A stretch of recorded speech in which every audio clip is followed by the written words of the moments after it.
part 2 of the audio recording of The Pictorial Key to the Tarot, being fragments of a secret tradition under the veil of divination by Arthur Edward Waite, read by Wanderplea. Our immediate next concern is to speak of the cards in their history, so that the speculations and reveries which have been perpetuated and multiplied in the schools of occult research may be disposed of once and for all, as intimated in the preface hereto. Let it be understood at the beginning of this point that there are several sets or sequences of ancient cards which are only in part of our concern. The Tarot of the Bohemians by Papis, which I have recently carried through the press, revising the imperfect rendering, has some useful information in this connection, and, except for the omission of dates and other evidences of the archaeological sense, it will serve the purpose of the general reader. I do not propose to extend it in the present place in any manner that can be called considerable, but certain additions are desirable, and so also is a distinct mode of presentation. Among ancient cards which are mentioned in connection with the tarot, there are firstly those of Baldini, which are the celebrated set attributed by tradition to Andrea Mantegna, though this view is now generally rejected. Their date is supposed to be about 1470, and it is thought that there are not more than 4 collections extant in Europe. A copy or reproduction referred to 1485 is perhaps equally rare. A complete set contains 50 numbers, divided into 5 denaries, or sequences of 10 cards each. There seems to be no record that they were used for the purpose of a game, whether of chance or skill. They could scarcely have lent themselves to divination or any form of fortune-telling, which it would be more than idle to impute a profound symbolical meaning to their obvious emblematic designs. The first denarii embodies conditions of life as follows: 1. The beggar. 2. The knave. 3. The artisan. 4. The merchant. 5. The noble. 6. The knight. 7. The doge. 8. The king. 9. The emperor. 10. The pope. The second contains the muses and their divine leader. 11. Calliope. 12. Urania. 13. Terpsichore. 14. Erato. 15. Polyhymnia. 16. Thalia. 17. Melpomene. 18. Euterpe. 16. Clio. 20. Apollo. The third combines part of the liberal arts and sciences with other departments of human learning as follows: 21. Grammar. 22. Logic. 23. Rhetoric. 24. Geometry. 25.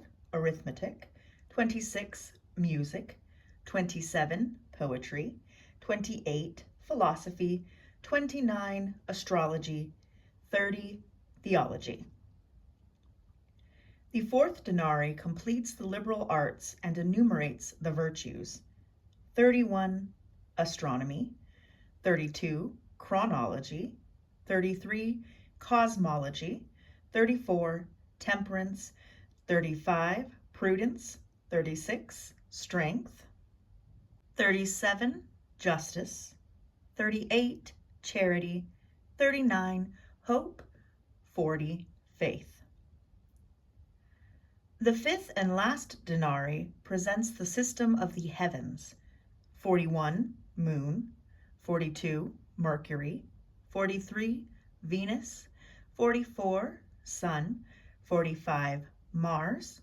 46. Jupiter. 47. Saturn.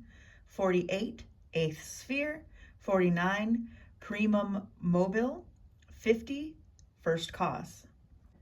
We must set aside the fantastic attempts to extract complete tarot sequences out of these denaries. We must forbear from saying, for example, that the conditions of life correspond to the trumps major, the muses to pentacles, the arts and sciences to cups, the virtues, etc., to scepters, and the conditions of life to swords.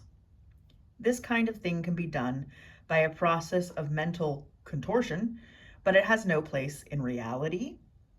At the same time, it is hardly possible that individual cards should not exhibit certain, and even striking, analogies. The Baldini King, Knight, and Knave suggest the corresponding court cards of the minor arcana. The Emperor, Pope, Temperance, Strength, Justice, Moon, and Sun are common to the Mantegna and Trumps major of any tarot pack. Predisposition has also connected the Beggar and Fool, Venus and the Star, Mars and the Chariot, Saturn and the Hermit, even Jupiter, or alternatively the First Cause, with the tarot card of the World. Asterisk footnote. The beggar is practically naked, and the analogy is constituted by the presence of two dogs, one of which seems to be flying at his legs. The Mars card depicts a sword-bearing warrior in a canopied chariot, to which, however, no horses are attached. Of course, if the Baldini cards belong to the close of the 15th century, there is no question at issue, as the tarot was known in Europe long before that period. End of footnote.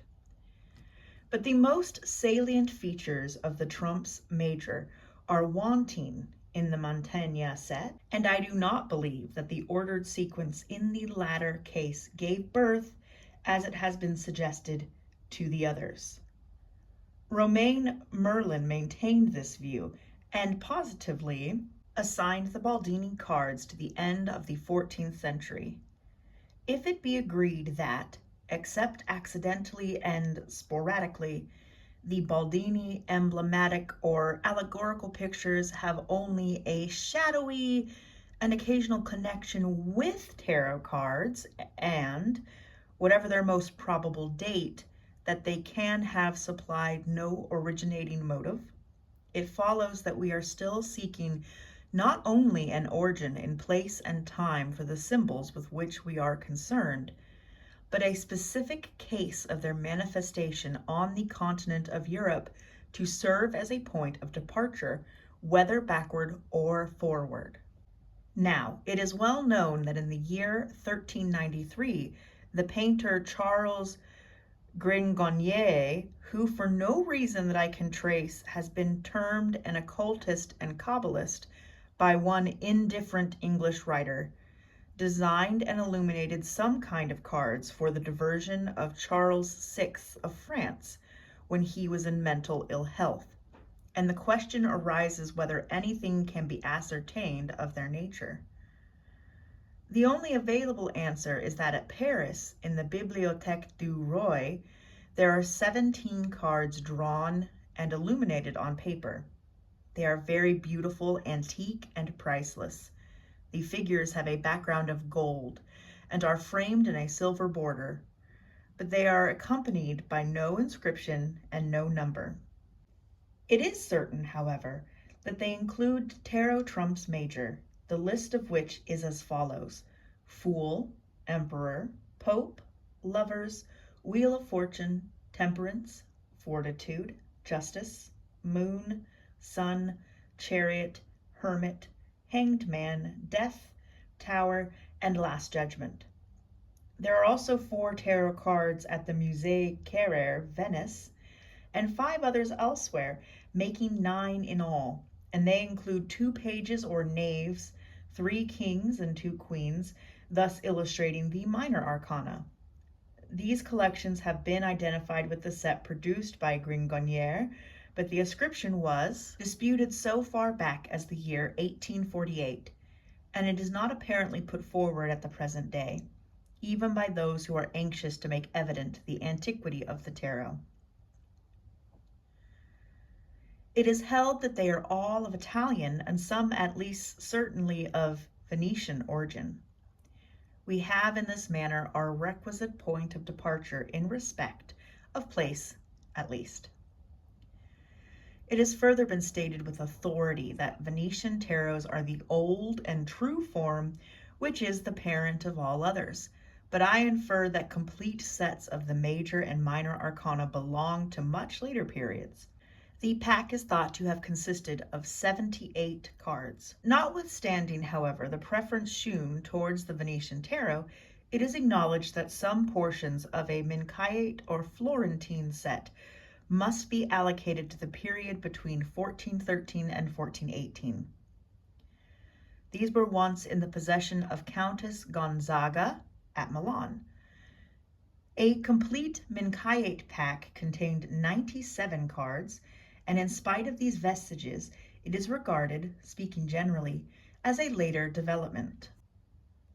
There were 41 trumps major, the additional numbers being borrowed or reflected from the Baldini emblematic set. In the court cards of the minor arcana, the knights were monsters of the centaur type, while the knaves were sometimes warriors and sometimes serving men. Another distinction dwelt upon is the prevalence of Christian medieval ideas and the utter absence of any Oriental suggestion. The questions, however, remain whether there are Eastern traces in any tarot cards. We come, in fine, to the Bolognese tarot, sometimes referred to as that of Venice and having the trumps major complete, but number 20 and 21 are transposed. In the minor arcana, the 2, 3, 4, and 5 of the small cards are omitted, with the result that there are 62 cards in all. The termination of the trumps major in the representation of the Last Judgment is curious and a little arresting as a point of symbolism, but this is all that it seems necessary to remark about the pack of Bologna, except that it is said to have been invented, or, as a tarot, more correctly, modified, about the beginning of the 15th century by an exiled Prince of Pisa resident in the city. The purpose for which they were used is made tolerably evident by the fact that, in 1423, Saint Bernardin of Siena preached against playing cards and other forms of gambling. 40 years later, the importation of cards into England was forbidden, the time being that of King Edward IV. This is the first certain record of the subject in our country. It is difficult to consult perfect examples of the sets enumerated above, but it is not difficult to meet with the detailed and illustrated descriptions. I should add, provided always that the writer is not an occultist, for accounts emanating from that source are usually imperfect, vague, and preoccupied by considerations which cloud the critical issues. An instance in point is offered by certain views which have been expressed on the Montaigne Codex, if I may continue to dignify card sequences with a title of this kind. It has been ruled, as we have seen, in occult reverie, that Apollo and the 9 muses are in correspondence with pentacles, but the analogy does not obtain in a working state of research, and reverie must border on nightmare before we can identify astronomy, chronology, and cosmology with a suit of cups. The Baldini figures which represent these subjects are emblems of their period and not symbols, like the tarot. In conclusion as to this part, I observe that there has been a disposition among experts to think that the trumps major were not originally connected with the numbered suits. I do not wish to offer a personal view. I am not an expert in the history of games of chance, and I hate the profanum vulgus of divinatory devices. But I venture, under all reserves, to intimate that if later research should justify such a leaning, then, except for the good old art of fortune-telling and its tamperings with so-called destiny, it will be so much the better for the greater arcana. So far as regards what is indispensable as preliminaries to the historical aspects of tarot cards, I will now take up the speculative side of the subject and produce its tests of value. In my preface to the Tarot of the Bohemians, I have mentioned that the first writer who made known the fact of the cards was the archaeologist Coeur de Jabelin, who, just prior to the French Revolution, occupied several years in the publication of his Monde Primitif, which extended to 9 quarto volumes. He was a learned man of his epoch, a high-grade Mason, a member of the Historical Lodge of the Phalantes, and a virtuoso with a profound and lifelong interest in the debate on universal antiquities before a science of the subject existed. Even at this day, his memorials and dissertations, collected under the title which I have quoted, are worth possessing. By an accident of things, he became acquainted with the tarot when it was quite unknown in Paris, and at once conceived that it was the remnants of an Egyptian book. He made inquiries concerning it and ascertained that it was in circulation over a considerable part of Europe, Spain, Italy, Germany, and the south of France. It was in use as a game of chance or skill, after the ordinary manner of playing cards, and he ascertained further how the game was played. But it was in use also for the higher purpose of divination or fortune-telling, and with the help of a learned friend, he discovered the significance attributed to the cards, together with the method of arrangement adopted for this purpose. In a word, he made a distinct contribution to our knowledge, and he is still a source of reference. But it is on the question of fact only, and not on the beloved hypothesis that the tarot contains pure Egyptian doctrine. However, he set the opinion, which is prevalent to this day throughout the occult schools, that in the mystery and wonder, the strange night of the gods, the unknown tongue, and the undeciphered hieroglyphics which symbolized Egypt at the end of the 18th century, the origin of the cards was lost. So dreamed one of the characteristic literati of France, and one can almost understand and sympathize. For the country about the Delta and the Nile was beginning to loom largely in the preoccupation of learned thought, and omne ignotum pro Egyptico was the way of delusion to which many minds tended. It was excusable enough then, but that the madness has continued and, within the charmed circle of the occult sciences, still passes from mouth to mouth, there is no excuse for this. Let us see, therefore, the evidence produced by M. Coeur de Jabelin in support of his thesis, and, that I may deal justly, it shall be summarized as far as possible in his own words. 1. The figures and arrangement of the game are manifestly allegorical. 2. The allegories are in conformity with the civil, philosophical, and religious doctrine of ancient Egypt. 3. If the cards were modern, no high priestess would be included among the greater arcana. 4. The figure in question bears the horns of Isis. 5. The card which is called the Emperor has a scepter terminating in a triple cross. 6. The card entitled the Moon, who is Isis, shews drops of rain or dew in the act of being shed by the luminary, and these, as we have seen, are the tears of Isis, which swelled the waters of the Nile and fertilized the fields of Egypt. 7. The 17th card, or star, is the dog star, Sirius, which was consecrated to Isis and symbolized the opening of the year. 8. The game played with the tarot is founded on the sacred number 7, which was of great importance in Egypt. 9. The word tarot is pure Egyptian, in which language tar, way or road, and ro, king or royal, it signifies therefore the royal road of life. 10. Alternatively, it is derived from A, doctrine, Rosh, Mercury, Thoth, and the article T in some, terosh, and therefore the tarot is the Book of Thoth, or the Table of the Doctrine of Mercury. Such is the testimony, it being understood that I have set aside several casual statements, for which no kind of justification is produced. These, therefore, are 10 pillars which support the edifice of the thesis, and the same are pillars of sand.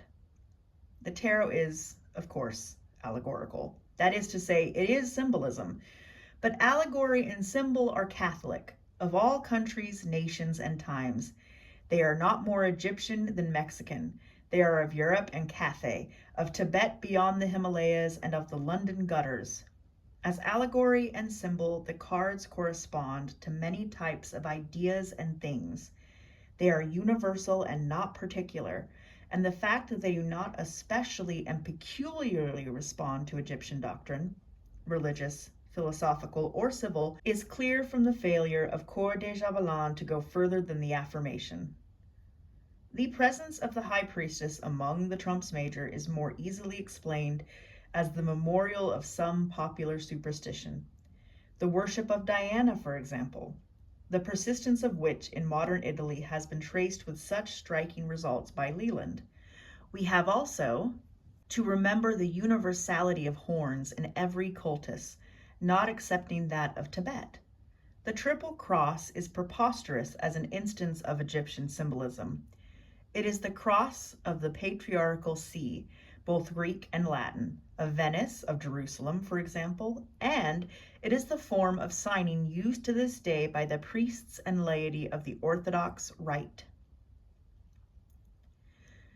I pass over the idle allusion to the tears of Isis because other occult writers have told us that they are Hebrew yods. As regards to the 17th card, it is the star Sirius or another, as predisposition pleases. The number 7 was certainly important in Egypt, and any treatise on numerical mysticism will shew that the same statement applies everywhere, even if we elect to ignore the 7 Christian sacraments and the gifts of the Divine Spirit. Finally, as regards the etymology of the word tarot, it is sufficient to observe that it was offered before the discovery of the Rosetta Stone and when there was no knowledge of the Egyptian language. The thesis of Coeur de Javelin was not suffered to repose undisturbed in the mind of the age, appealing to the learned exclusively by means of a quarto volume. It created the opportunity of tarot cards in Paris, as the center of France and all things French in the universe. The suggestion that divination by cards had behind it the unexpected warrants of ancient hidden science, and that the root of the whole subject was in the wonder and mystery of Egypt, reflected thereon almost a divine dignity. Out of the purlieus of occult practices, cartomancy emerged into fashion and assumed for the moment almost pontifical vestures. The first to undertake the role of bateleur, magician, and juggler was the illiterate but zealous adventurer Aliette. The second, as a kind of high priestess, full of intuitions and revelations, was Lenormand. But she belongs to a later period, while lastly came Julia Orsini, who is referable to a Queen of Cups rather in the tatters of clairvoyance. I am not concerned with these people as tellers of fortune, when destiny itself was shuffling and cutting cards for the game of universal revolution, or for such courts and courtiers as were those of Louis XVIII, Charles IX, and Louis Philippe, but under the occult designation of Etienne, the transliteration of his name, Aliette, that Périquier took himself with high seriousness and posed rather as a priest of the occult sciences than as an ordinary adept in l'art de tirer les cartes. Even at this day, there are people, like Dr. Papis, who have sought to save some part of his bizarre system from oblivion. The long and heterogeneous story of Le Monde Primitif had come to the end of its telling in 1782, and in 1783 the tracts of Etienne had begun pouring from the press, testifying that already he had spent 30, nay, almost 40 years in the study of Egyptian magic, and that he had found the final keys. They were, in fact, the keys of the Tarot, which was a book of philosophy and the Book of Thoth, but at the same time it was actually written by 17 magi in the Temple of Fire on the borders of the Levant, some 3 leagues from Memphis. It contained the science of the universe, and the cartomancists proceeded to apply it to astrology, alchemy, and fortune-telling, without the slightest diffidence or reserve as to the fact that he was driving a trade. I have really little doubt that he considered it genuine as a métier, and that he himself was the first person whom he convinced concerning his system. But the point which we have to notice is that in this manner was the antiquity of the tarot generally trumpeted forth. The little books of Etienne are proof positive that he did not know even his own language. When in the course of time he produced a reformed tarot, even those who think of him tenderly admit that he spoiled its symbolism, and in respect of antiquities he had only Coeur de Jabelin as his universal authority. The cartomancists succeeded one another in the manner which I have mentioned, and of course there were rival adepts of these less than least mysteries. But the scholarship of the subject, if it can be said to have come into existence, reposed, after all, in the quarto of Coeur de Jabelin for something more than 60 years.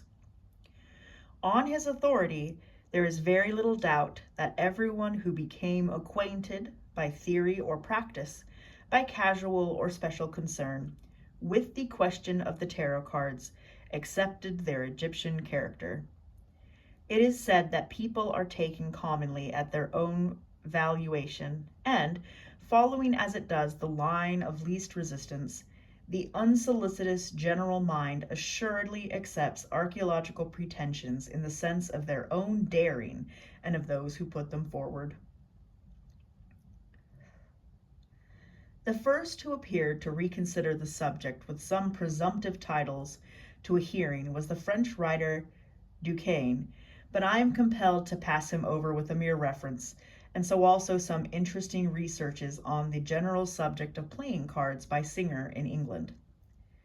The latter believed that the old Venetian game called trappola was the earliest European form of card playing, that it was of Arabian origin, and that the 52 cards used for the purpose derived from that region. I do not gather that any importance was ever attached to this view. Duquesne and Singer were followed by another English writer, W.A. Chatto, who reviewed the available facts and the cloud of speculations which had already arisen on the subject. This was 1848, and his work has still a kind of standard authority, but, after every allowance for a certain righteousness attributable to the independent mind, it remains an indifferent and even a poor performance. It was, however, characteristic in its way of the approaching middle night of the 19th century. Chatto rejected the Egyptian hypothesis, but as he was at very little pains concerning it, he would scarcely be held to displace Coeur de Jabelin if the latter had any firm ground beneath his hypothesis. In 1854, another French writer, Waite, took up the general question, maintaining the Oriental origin of tarot cards, though without attempting to prove it. I am not certain, but I think that he is the first writer who definitely identified them with the gypsies. For him, however, the original gypsy home was in India, and Egypt did not therefore enter into his calculation.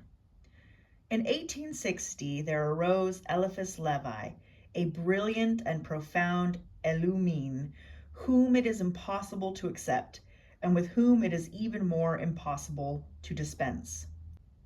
There was never a mouth declaring such great things, of all the Western voices, which have proclaimed or interpreted the science called occult and the doctrine called magical.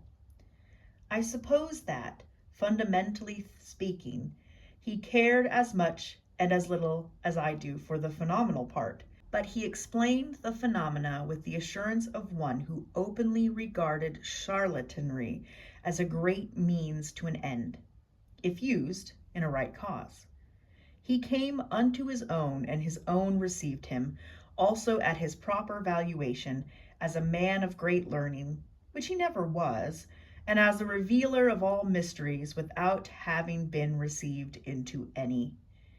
I do not think that there was ever an instance of a writer with greater gifts, after their particular kind, who put them to such indifferent uses. After all, he was only et Theia a second time in the flesh, endowed in his transmutation with a mouth of gold and a wider casual knowledge. This notwithstanding, he has written the most comprehensive, brilliant, enchanting history of magic which has ever been drawn into writing in any language. The tarot and the Dijabelin hypothesis he took into his heart of hearts, and all occult France and all esoteric Britain, Martinists, half-instructed Kabbalists, schools of soi-disant theosophy, there, here, and everywhere, have accepted his judgment about it with the same confidence as his interpretations of those great classics of Kabbalism, which he had skimmed rather than read. The tarot for him was not only the most perfect instrument of divination and the keystone of occult science, but it was the primitive book, the sole book of the ancient magi, the miraculous volume which inspired all the sacred writings of antiquity. In his first book, Levi was content, however, with accepting the construction of Coeur de Jabelin and reproducing the seventh trump major with a few Egyptian characteristics. The question of tarot transmission through the gypsies did not occupy him till J.A. Valiant, a bizarre writer with great knowledge of the Romany people, suggested it in his work on those wandering tribes. The two authors were almost coincident and reflected one another thereafter. It remained for Romain Merlin in 1869 to point out what should have been obvious, namely, that cards of some kind were known in Europe prior to the arrival of the gypsies in or about 1417. But as this was their arrival at Lüneburg, and as their presence can be traced antecedently, the correction loses a considerable part of its force. It is safer, therefore, to say that the evidence for the use of the tarot by Romany tribes was not suggested till after the year 1840. The fact that some gypsies before this period were found using cards is quite explicable on the hypothesis, not that they brought them into Europe, but found them there already and added them to their stock in trade. We have now seen that there is no particle of evidence for the Egyptian origin of tarot cards. Looking in other directions, it was once advanced on native authority that cards of some kind were invented in China about the year AD 1120. Coeur de Jabelin believed in his zeal that he had traced them to a Chinese inscription of great imputed antiquity, which was said to refer to the subsidence of the waters of the deluge. The characters of this inscription were contained in 77 compartments, and this constitutes the analogy. India had also its tablets, whether cards or otherwise, and these have suggested similar slender similitudes. But the existence, for example, of 10 suits or styles, of 12 numbers each, and representing the avatars of Vishnu as a fish, tortoise, boar, lion, monkey, hatchet, umbrella, or bow, as a goat, a bood, and as a horse, in fine, are not going to help us towards the origin of our own trumps major, nor do crowns and harps, nor even the presence of possible coins as a synonym of deniers, and perhaps as an equivalent of pentacles, do much to elucidate the lesser arcana. If every tongue and people and clime and period possessed their cards, if with these also they philosophized, divined, and gambled, the fact would be interesting enough. But unless they were tarot cards, they would illustrate only the universal tendency of man to be pursuing the same things in more or less the same way. I end, therefore, the history of this subject by repeating that it has no history prior to the 14th century, when the first rumors were heard concerning cards. They may have existed for centuries, but this period would be early enough if they were only intended for people to try their luck at gambling or their luck at seeing the future. On the other hand, if they contain the deep intimations of secret doctrine, then the 14th century is again early enough. Or at least in this respect, we are getting as much as we can. The doctrine behind the veil. 1. The Tarot and Secret Tradition. The Tarot embodies symbolical presentations of universal ideas, behind which lie all the implicits of the human mind, and it is in this sense that they contain secret doctrine, which is the realization by the few of truths embedded in the consciousness of all, though they have not passed into express recognition by ordinary men. The theory is that this doctrine has always existed, that is to say, has been excogitated in the consciousness of an elect minority, that it has been perpetuated in secrecy from one to another, and has been recorded in secret literatures, like those of alchemy and Kabbalism, that it is contained also in those instituted mysteries of which Rosicrucianism offers an example near to our hand in the past, and craft masonry a living summary or general memorial for those who can interpret its real meaning. Behind the secret doctrine, it is held that there is an experience or practice by which the doctrine is justified. It is obvious that in a handbook like the present, I can do little more than state the claims, which, however, have been discussed at length in several of my other writings. While it is designed to treat two of its more important phases in books devoted to the secret tradition in Freemasonry and in Hermetic literature. As regards tarot claims, it should be remembered that some considerable part of the imputed secret doctrine has been presented in the pictorial emblems of alchemy, so that the imputed Book of Thoth is in no sense a solitary device of this emblematic kind. Now, alchemy had two branches, as I have explained fully elsewhere, and the pictorial emblems which I have mentioned are common to both divisions. Its material side is represented in the strange symbolism of the Mutus Liber, printed in the great folios of Mangetus. There, the process for the performance of the great work of transmutation is depicted in 14 copper plate engravings, which exhibit the different stages of the matter in the various chemical vessels. Above these vessels there are mythological, planetary, solar, and lunar symbols, as if the powers and virtues which, according to the Hermetic teaching, preside over the development and perfection of the metallic kingdom, were intervening actively to assist the two operators who are toiling below. The operators, curiously enough, are male and female. The spiritual side of alchemy is set forth in the much stranger emblems of the Book of Lamb Spring, and of this I have already given a preliminary interpretation to which the reader may be referred. Asterisk footnote. See the Occult Review, Volume VIII, 1908. End of asterisk footnote. The tract contains the mystery of what is called the mystical or arch-natural elixir, being the marriage of the soul and the spirit in the body of the adept philosopher, and the transmutation of the body as the physical result of this marriage. I have never met with more curious intimations than in this one little work. It may be mentioned as a point of fact that both tracts are very much later in time than the latest date that could be assigned to the general distribution of tarot cards in Europe by the most drastic form of criticism. They belong respectively to the end of the 17th and 16th centuries.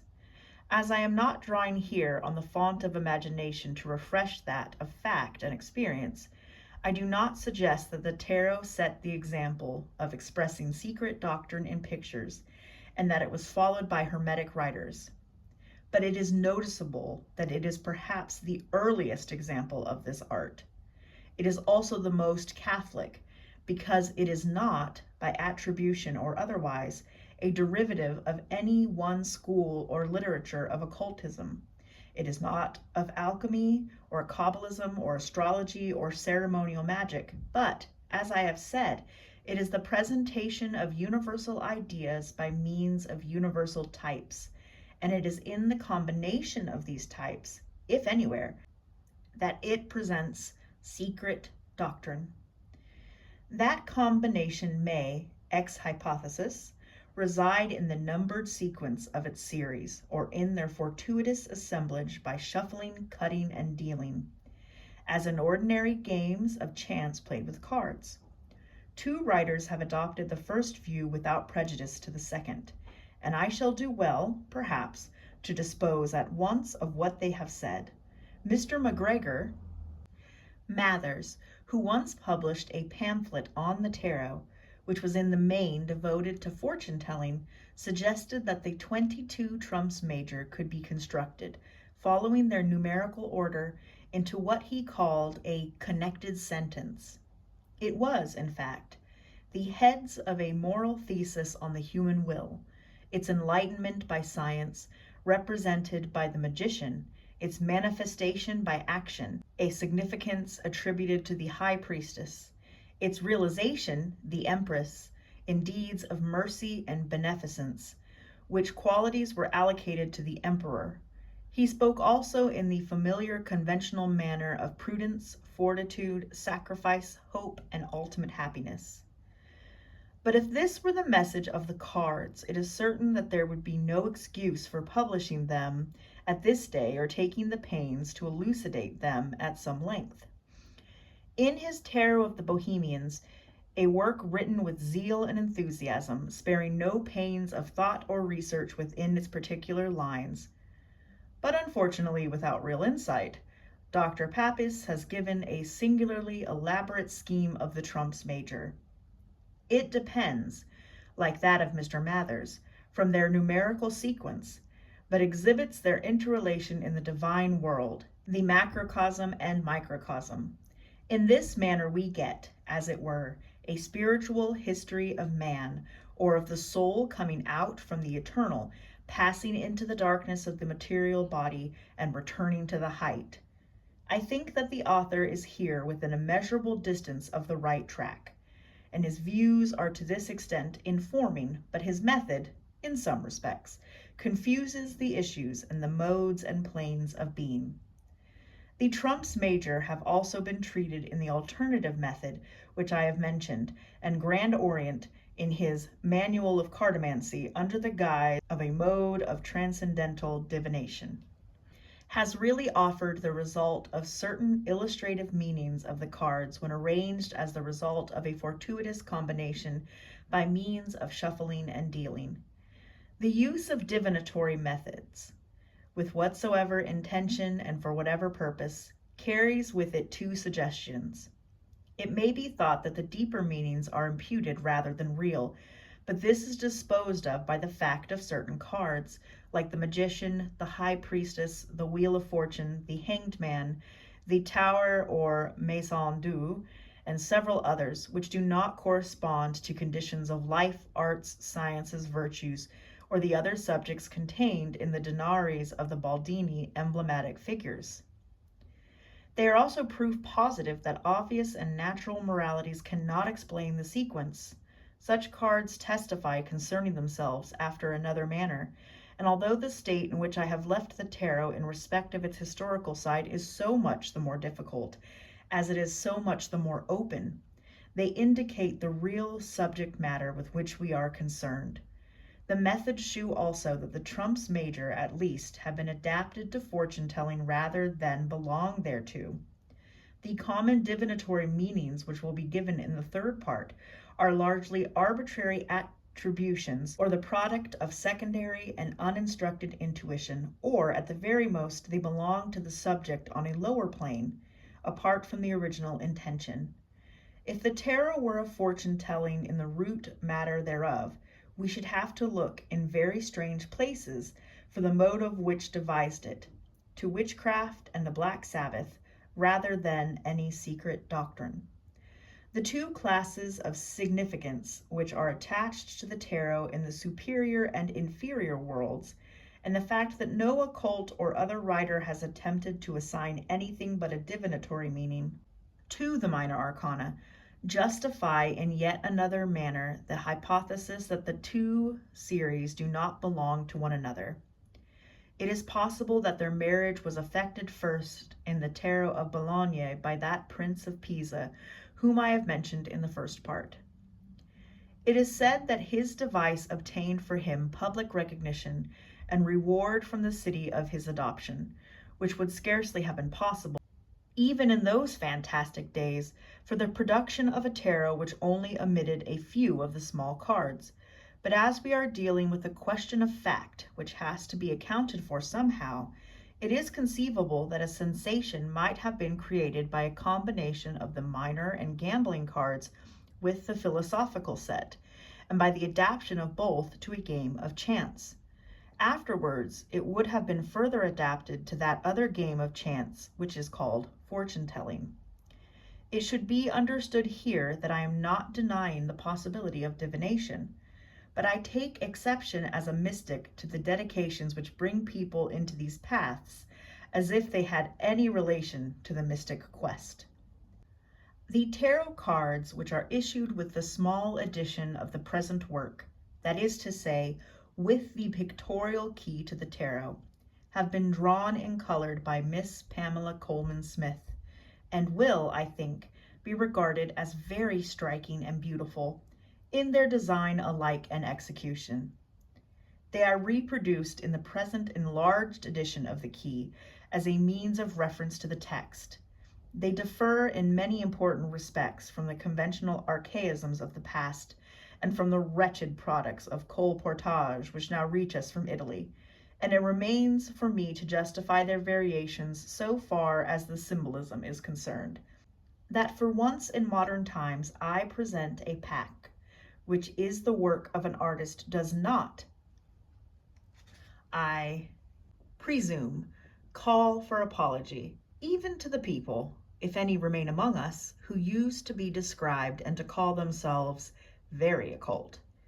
If anyone will look at the gorgeous tarot valet or knave who is emblazoned on one of the page plates of Chatto's Facts and Speculations Concerning the History of Playing Cards, he will know that Italy in the old days produced some splendid packs. I could only wish that it had been possible to issue the restored and rectified cards in the same style and size. Such a course would have done fuller justice to the designs, but the result would have proved unmanageable for those practical purposes which are connected with cards, and for which allowance must be made, whatever my views thereon.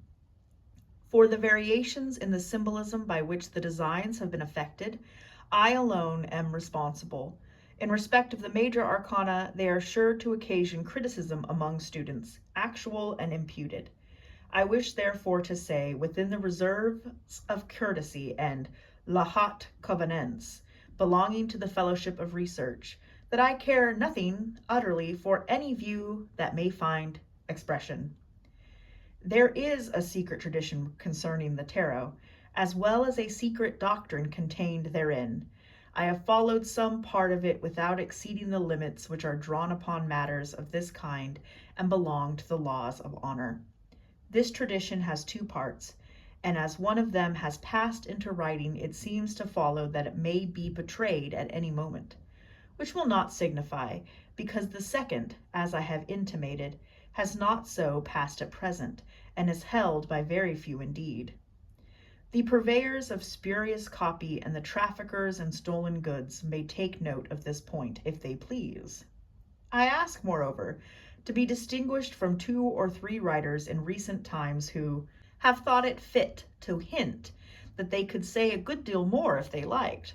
For we do not speak the same language, but also from anyone who, now or hereafter, may say that she or he will tell all, because they have only the accidents and not the essentials necessary for such disclosure. If I have followed on my part the counsel of Robert Burns, by keeping something to myself which I scarcely tell to any, I have still said as much as I can. It is the truth after its own manner, and as much as may be expected or required in those outer circles where the qualifications of special research cannot be expected. In regard to the minor arcana, they are the first in modern, but not in all times, to be accompanied by pictures, in addition to what is called the pips, that is to say, the devices belonging to the numbers of the various suits. These pictures respond to the divinatory meanings, which have been drawn from many sources. To sum up, therefore, the present division of this key is devoted to the trumps major. It elucidates their symbols in respect of the higher intention and with reference to the designs in the pack. The third division will give the divinatory significance in respect of the 78 tarot cards, and with particular reference to the designs of the minor arcana. It will give, in fine, some modes of use for those who require them, and in the sense of the reason which I have already explained in the preface. That which hereinafter follows should be taken for purpose of comparison in connection with the general description of the old tarot trumps in the first part.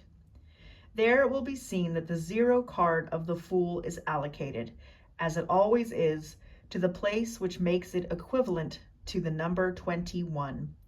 The arrangement is ridiculous on the surface, which does not much signify, but it is also wrong on the symbolism, nor does this fare better when it is made to replace the 22nd point of the sequence. Etienne recognized the difficulties of both attributions, but he only made bad worse by allocating the Fool to the place which is usually occupied by the Ace of Pentacles as the last of the whole tarot series. This rearrangement has been followed by Papis recently in La Tarot Divinatoire, where the confusion is of no consequence, as the findings of fortune-telling depend upon fortuitous positions and not upon essential place in the general sequence of cards. I have seen yet another allocation of the 0 symbol, which no doubt obtains in certain cases, but it falls on the highest planes, and for our present requirements it would be idle to carry the examination further.